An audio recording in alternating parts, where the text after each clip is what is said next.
Welcome back to Peace, Love and Tarot. This reading is for Scorpio, Sun, Moon or Rising, and it's the weekly reading for the week of August 5th to the 11th. Your cards this week, Scorpio: energies leaving, completing or transitioning. You have the beautiful Fool energy.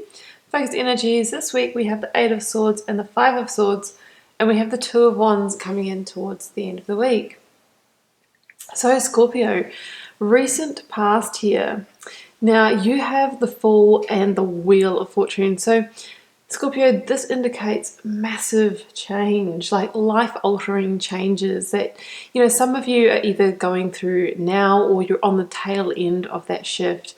The Wheel of Fortune is literally that force that kind of comes in and can, turn your life 180 degrees and bring about such strong change that you either may or may not have seen coming.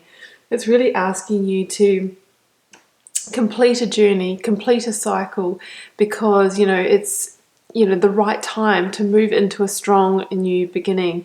It also talks of predestined change and being guided under that full energy.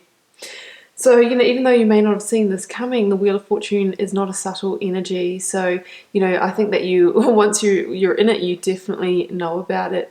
And the wheel really can shift your luck, and it can shift your luck in a long and far-reaching way. So they say the Wheel of Fortune has a 10-year energy. So it's possible that the decisions that you're making right now for your life can impact your whole new decade. So it's really important that we create the clarity to make good decisions for ourselves. Now, the Fool energy is, this shows somebody who is setting out on a new path, right?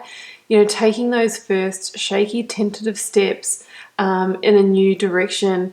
And the thing about the Fool energy is that you possibly don't know, what your destination is or where you're really headed. You're just trying to get, a sure footing and get a foot on the path. So when we're in that situation, obviously it can be a little bit disorientating, not sort of knowing, where everything's going to lead, but you just know that you need to take action and you need to make changes in your life.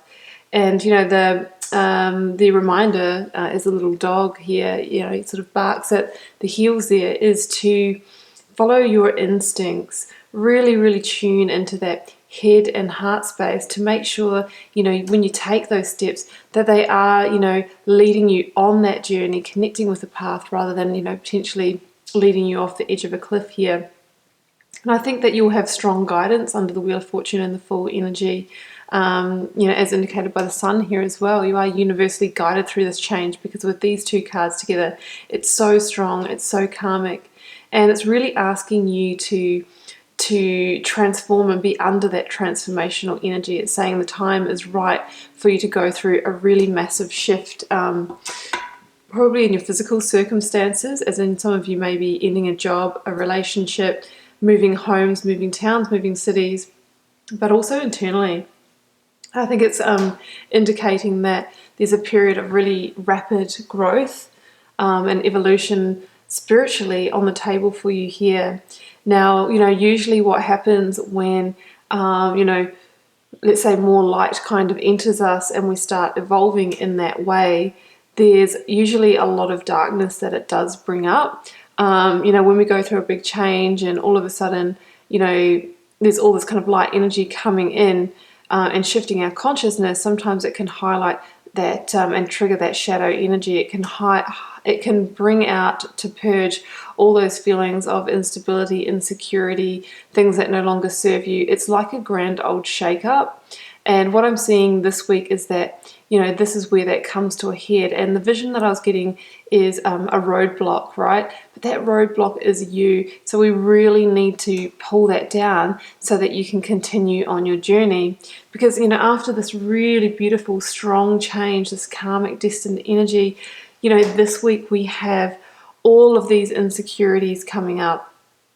So, if we look at the cards here, guys, just the first position here, Eight of Swords, which came out with the Moon in reverse. So there is possibility this week that you might be feeling a little bit on the emotional, instability kind of spectrum here.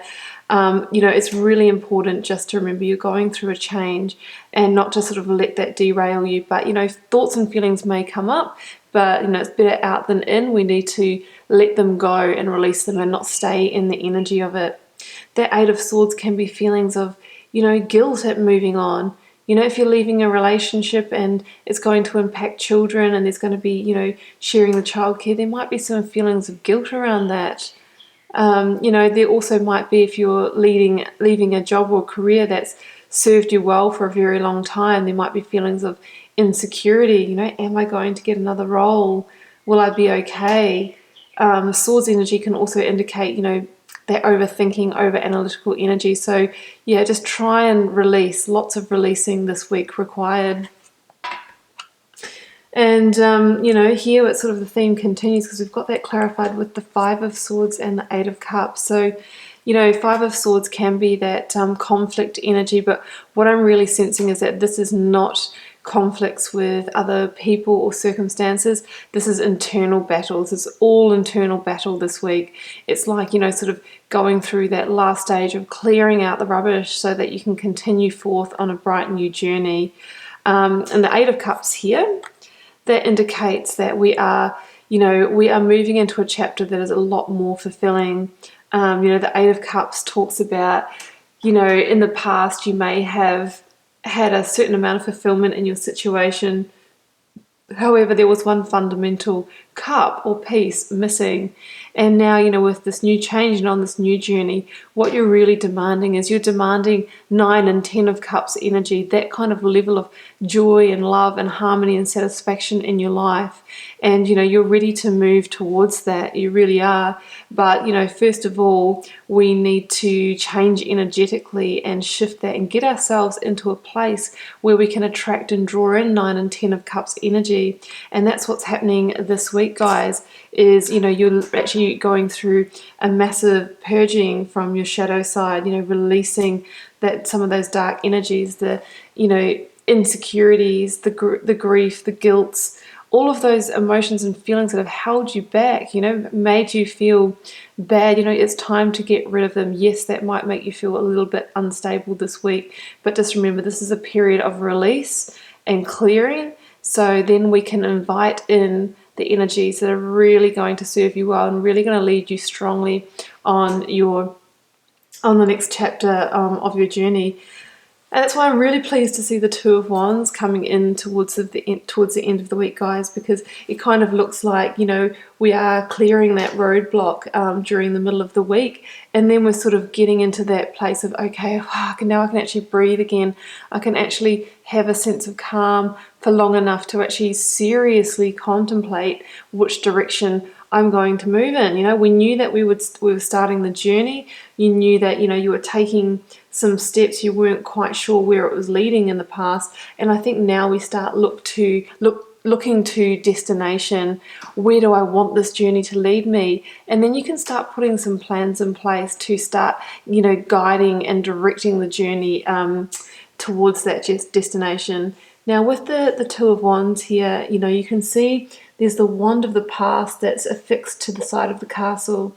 And here we have the wand of the future. And this is a person that has decided to, reach out and grasp the future and turn in that direction and seriously contemplate it. And for the moment, turn away from the past. This is somebody who knows that they have a lot of options open to them. They literally have the world in their hands, and they are the one that is, switched on and empowered to make the right decision for them. A decision that's going to have them, coming down here into these fertile pastures, a move towards abundance, a move towards something being much more fruitful in their life. 9 of Cups, 10 of Cups, that kind of thing. So the Two of Wands does ask you, are you ready to leave your comfort zone? Are you ready to leave your comfort zone in order to make that happen? And, I really think you are, because I think in the past, the comfort zone was a zone that made you feel quite restricted, quite bound. Now is time for freedom because you're ascending. And you need to let go of the things that don't serve you so that you can, attract so much more joy and abundance into your life. So it's time to release these energies so that you can start moving towards that destination of this very strong new chapter that's going to influence the next decade of your life. So that's what I have for you there, Scorpio. You know, you're a transformational sign. These are transformational energies. I wish you all the best with it, and just keep in mind it is a general reading, may not resonate for every Scorpio out there. It does for those it's meant for, and we'll see you for another reading next week.